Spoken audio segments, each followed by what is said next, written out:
नमस्कार साथियों, स्वागत है आपका अपने YouTube चैनल रिजल्ट एक्सप्रेस में। जैसा कि आप जानते हैं कि आपके लिए हम बिहार पुलिस का प्रीवियस ईयर का क्वेश्चन लेकर आते हैं दोस्तों। तो ये जो है प्रीवियस ईयर का जो है क्वेश्चन है दोस्तों, और ये किस ईयर का है दोस्तों तो आप जान लीजिए। इससे पहले आपको हम 2010 में जो एग्ज़ाम हुआ था उसका फर्स्ट पाली का और सेकेंड पाली का जो है प्रीवियस ईयर का क्वेश्चन करा चुके हैं दोस्तों। अगर वो वीडियो अगर आप अभी तक नहीं देखे हैं तो इसी वीडियो के डिस्क्रिप्शन में उसका लिंक दिया गया है, आप वहां जाकर उस वीडियो को देख सकते हैं, जो कि 2010 में एग्ज़ाम हुआ था दोस्तों। 2010 में जो एग्ज़ाम हुआ था वो दो पाली में हुआ था, फर्स्ट पाली और सेकेंड पाली दोस्तों। उसका अपलोड हो चुका है। उसके बाद की बात किया जाए तो 2011 में जो था बिहार पुलिस का कोई वैकेंसी नहीं दिया गया था दोस्तों। 2011 में बिहार पुलिस का कोई वैकेंसी नहीं आया था। इस तरह से 2011 में कोई एग्ज़ाम नहीं हुआ था दोस्तों। फिर से जो है 2012 में जो है बिहार पुलिस का वैकेंसी आया था, और तब जाकर 2012 में जो है 9 तारीख 12वां महीना 2012 को ये जो है एग्ज़ाम आपको हुआ था। उसी का ये जो है प्रीवियस ईयर का क्वेश्चन है दोस्तों। चलिए तो आप आज जो हैं कुछ उसी प्रश्नों को सीखने का प्रयास करेंगे दोस्तों। जितने भी अभ्यर्थी हमारे साथ जुड़ चुके हैं कृपया वीडियो को लाइक और शेयर जरूर कीजिएगा, और अगर अभी तक आप चैनल को सब्सक्राइब नहीं किए हैं तो रेड कलर के बटन को दबाकर सब्सक्राइब जरूर कर लीजिए, साथ में बेल आइकन के बटन को भी ऑल प्रेस कर लीजिए। तो चलिए दोस्तों शुरू करते हैं आज की अपनी इस क्लास को और देखते हैं आज के पहले क्वेश्चन को। तो आज का पहला क्वेश्चन आपको दिख रहा है दोस्तों, देखिए कहता है प्रोगे साहसिक काल का अर्थ है। तो ये जो होता है प्रागैतिहासिक काल का कहता है वह समय जिसका कोई ऐतिहासिक लिखित ब्यौरा नहीं हो, वह समय जिसका कोई लिखित ऐतिहासिक ब्यौरा नहीं मिलता हो, उसे प्रागैतिहासिक काल कहते हैं दोस्तों। तो चलिए अब नेक्स्ट जो क्वेश्चन है, एक नंबर के बाद 2 नंबर क्वेश्चन है, कहता है वास्को डी गामा यात्री था। कहाँ का यात्री था दोस्तों? ये पुर्तगाल का यात्री था वास्को डी गामा। ये जो था एक तरह से बिजनेसमैन था, व्यापारी था, और इन्होंने ही भारत का खोज भी किया था। यही है भारत के खोजकर्ता जो वास्को डी गामा है। ये जो थे पुर्तगाली थे, पुर्तगाल के रहने वाले थे, और भारत का खोज इन्होंने किया था।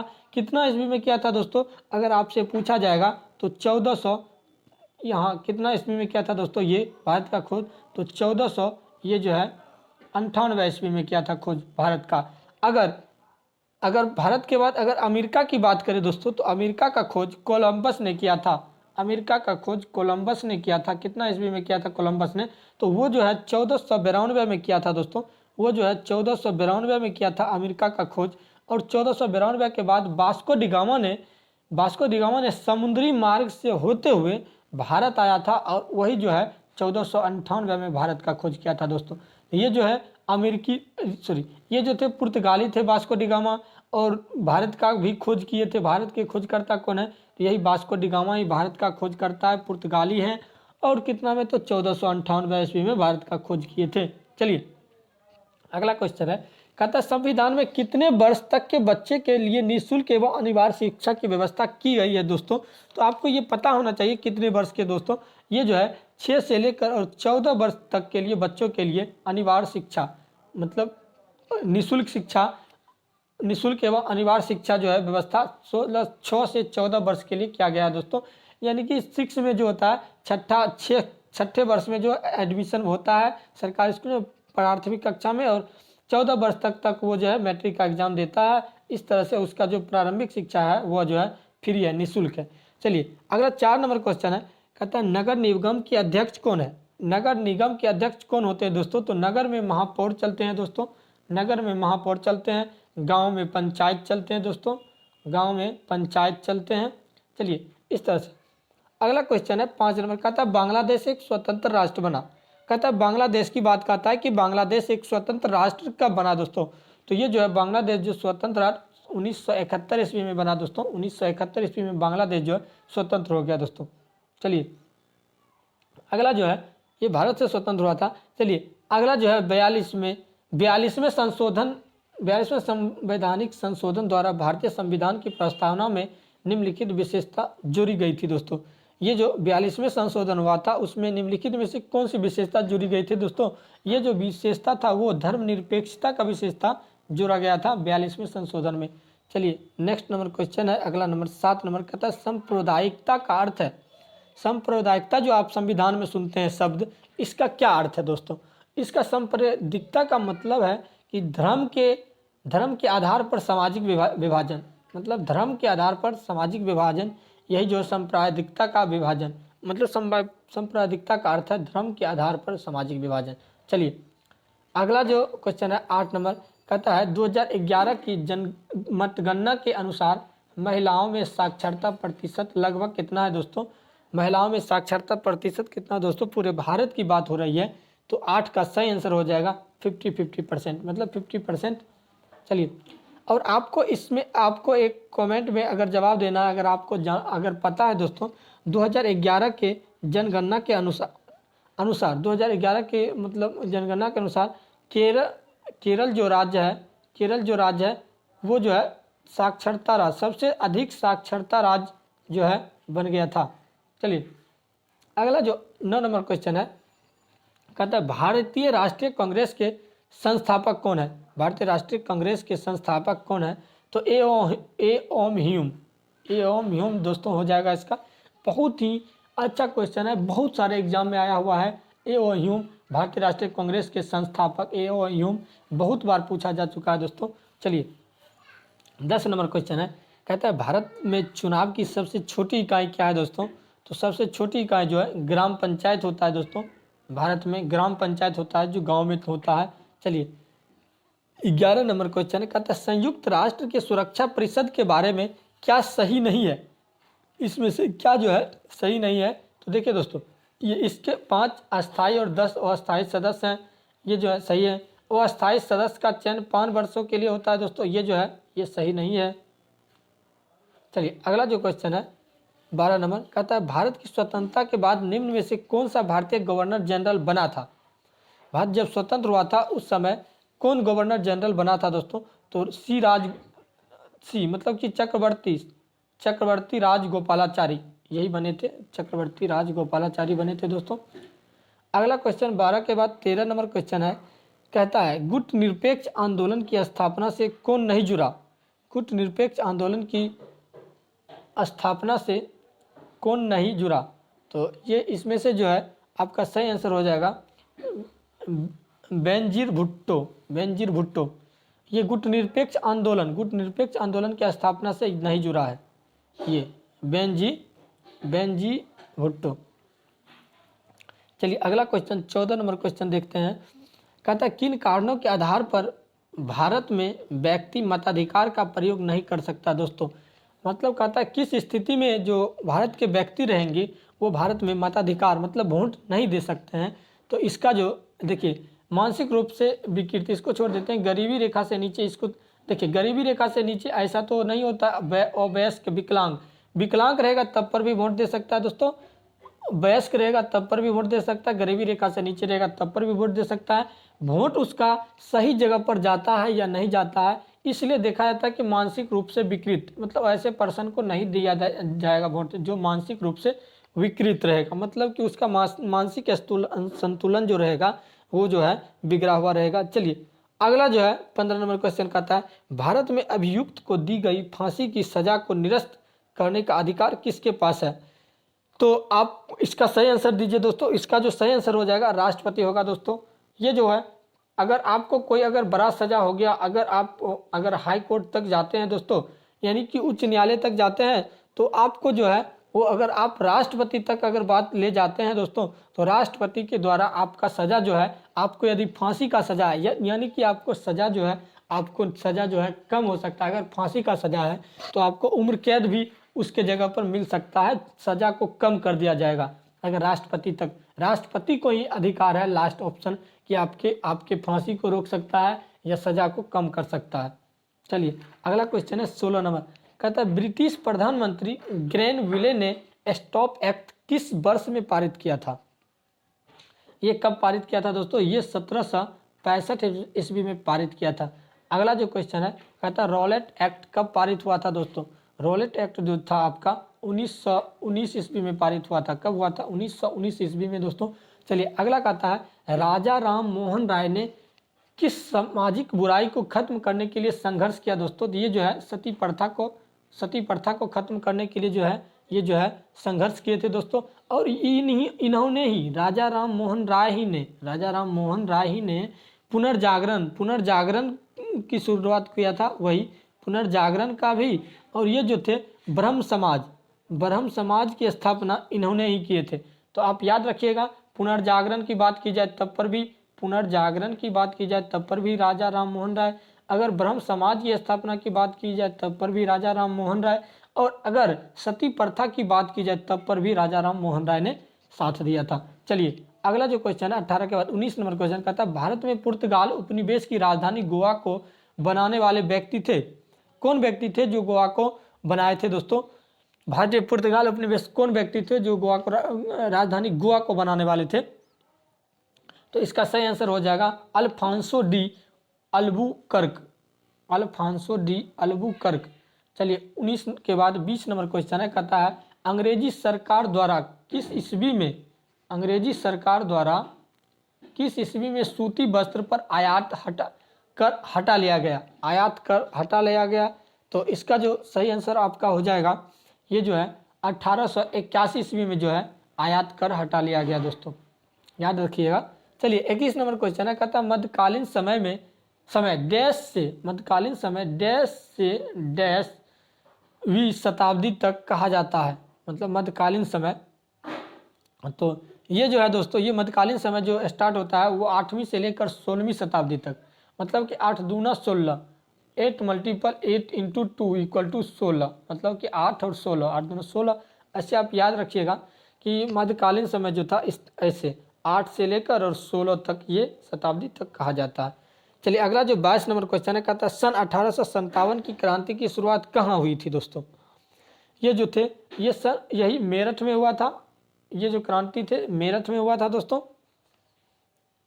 कहता अगला क्वेश्चन जो है, अगला क्वेश्चन कहता है,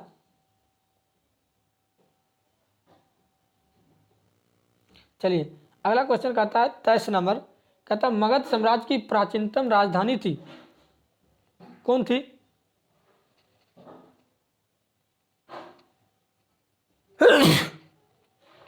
कहता है मगध साम्राज्य की प्राचीनतम राजधानी थी दोस्तों। तो ये प्राचीनतम राजधानी कौन थी मगध साम्राज्य की दोस्तों? ये राजगिरी थी, राजगिरी। देखिए अगला जो है, अगला नंबर क्वेश्चन कहता है मनुष्य द्वारा पहली बार नियोलिथिक युग में पालतू बनाया जाने वाला पशु कौन था? तो इसका सही आंसर हो जाएगा कुत्ता था, जिसको मानव ने प्रथम बार कुत्ते को पालतू बनाया था दोस्तों, शिकार करने के लिए, जानवरों का शिकार करने के लिए। चलिए अगला जो क्वेश्चन है, कहता है मुगल काल का पतन शुरू हुआ, मुगल काल का पतन कब शुरू हुआ दोस्तों? ये जो है आधुनिक काल से ही मुगल काल का जो पतन था वो शुरू हो गया था दोस्तों। चलिए अगला जो क्वेश्चन है 25 के बाद 26 नंबर, कहता है नियोलिथिक का अर्थ क्या है दोस्तों? देखिए यहाँ पे आपको दिखाना चाहते हैं दोस्तों कि नियोलिथिक युग अभी आप तुरंत देखिए जाने नियोलिथिक युग में। अब देखिए नियोलिथिक युग, ये वही क्वेश्चन है, कहता है नियोलिथिक का अर्थ क्या है? तो नियोलिथिक का अर्थ क्या होता है दोस्तों? ये जो होता है नवपाषाण काल का दूसरा नाम है नियोलिथिक। चलिए अगला जो क्वेश्चन है 26 के बाद 27 नंबर क्वेश्चन, कहता है विश्व पर्यावरण दिवस कब मनाया जाता है दोस्तों? तो ये आपको पता होना चाहिए दोस्तों, ये जो है 5 जून को मनाया जाता है। चलिए अगला क्वेश्चन है दोस्त, कहता है विश्व पर्यावरण दिवस कब मनाया जाता है दोस्तों?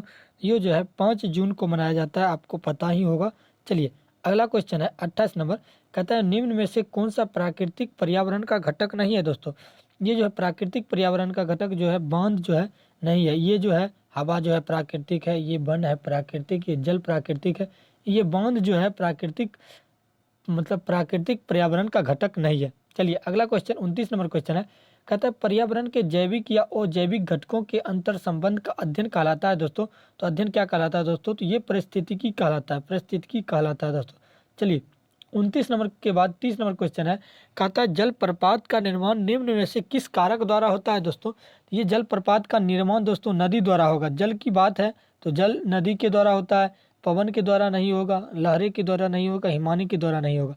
चलिए अगला क्वेश्चन है, कहता है बिंदु जहाँ भूकंप की भूकंप की उत्पत्ति होती है क्या कहलाता है दोस्तों, तो वो जो है अधिकेंद्र कहलाता है दोस्तों, अधिकेंद्र कहलाता है दोस्तों, क्या कहलाता है, अधिकेंद्र, अधिकेंद्र कहलाता है दोस्तों, अधिकेंद्र।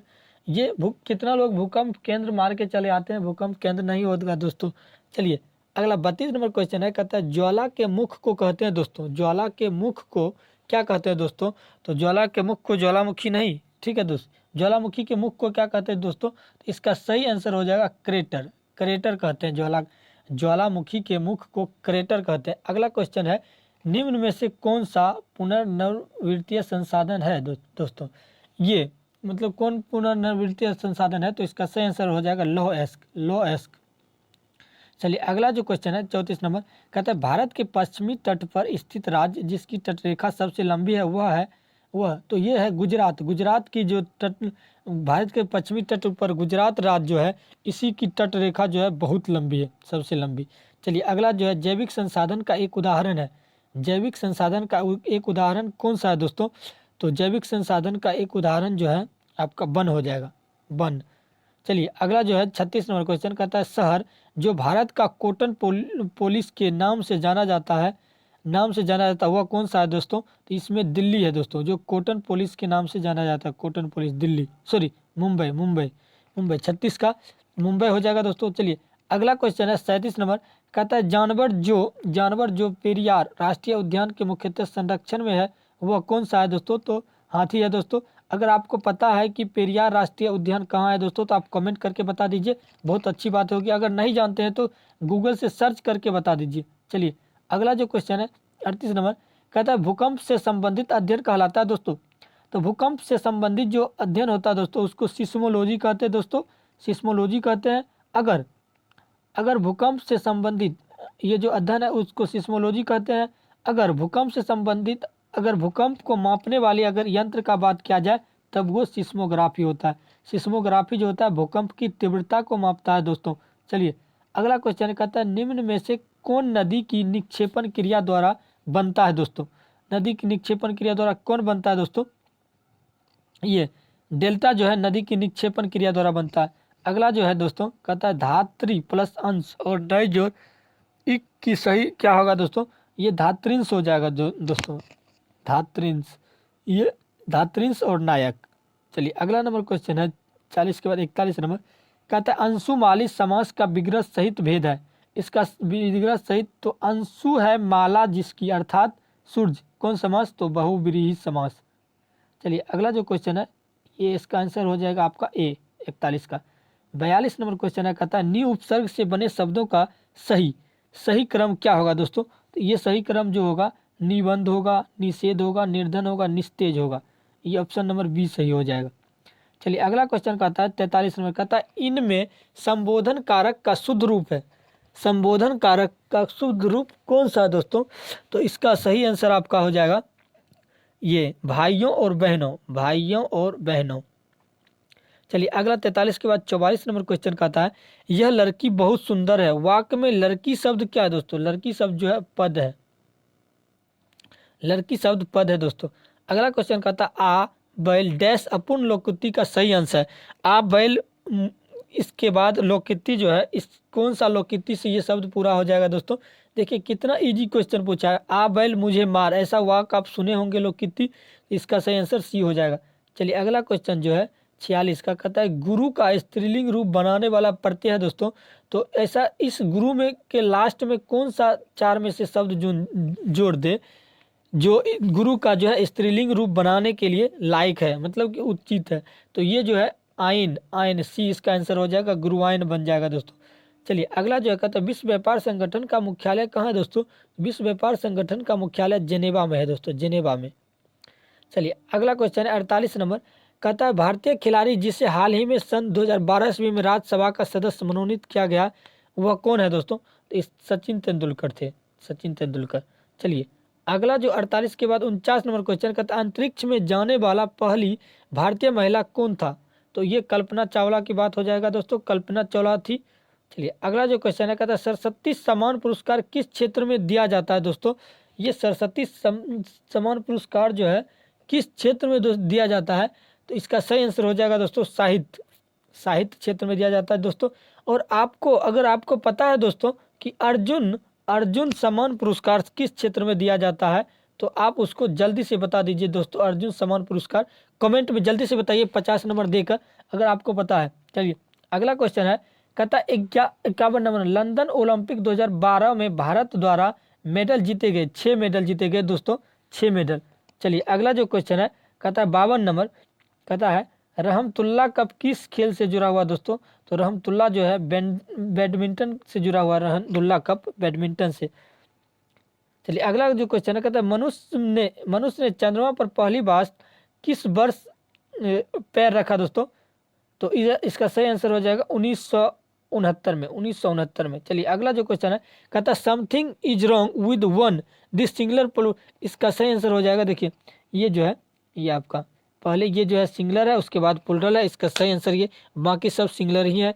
चलिए आगे जो है 55 नंबर, कहता है चूज द करेक्ट सेंटेंस, तो यहाँ पर देखिए सुपरलेटिव डिग्री की बात हो रहा है इन द क्लास, तो सुपरलेटिव डिग्री में टॉलेस्ट आएगा, उसके बाकी बाद किसी में टॉलेस्ट नहीं है दोस्तों, मस्ट टॉल नहीं होगा, ये इसका मतलब है कि ये बी नंबर ऑप्शन जो है सही है दोस्तों।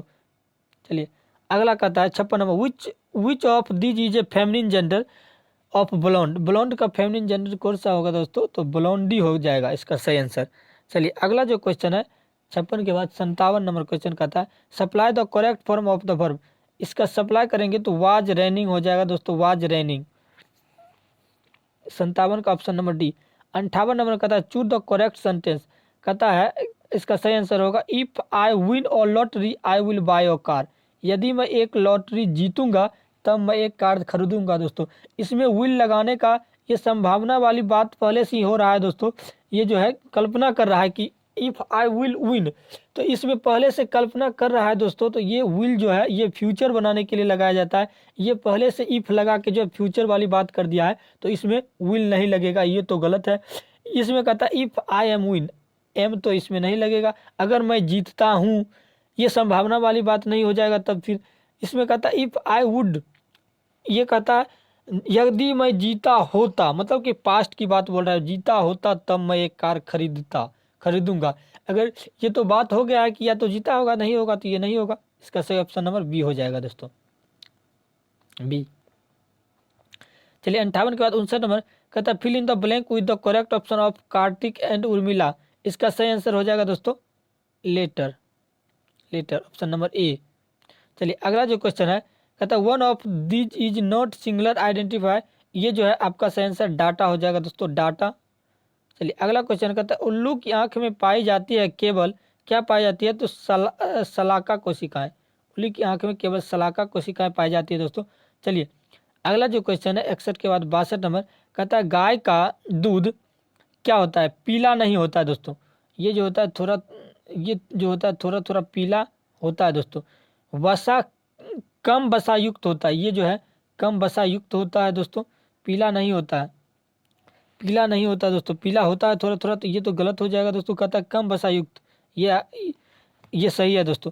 कहता है ज़्यादा वसा युक्त, ये गलत है, ज़्यादा यहाँ पर कम वसा युक्त हो गया तो ज़्यादा वसा युक्त नहीं होगा।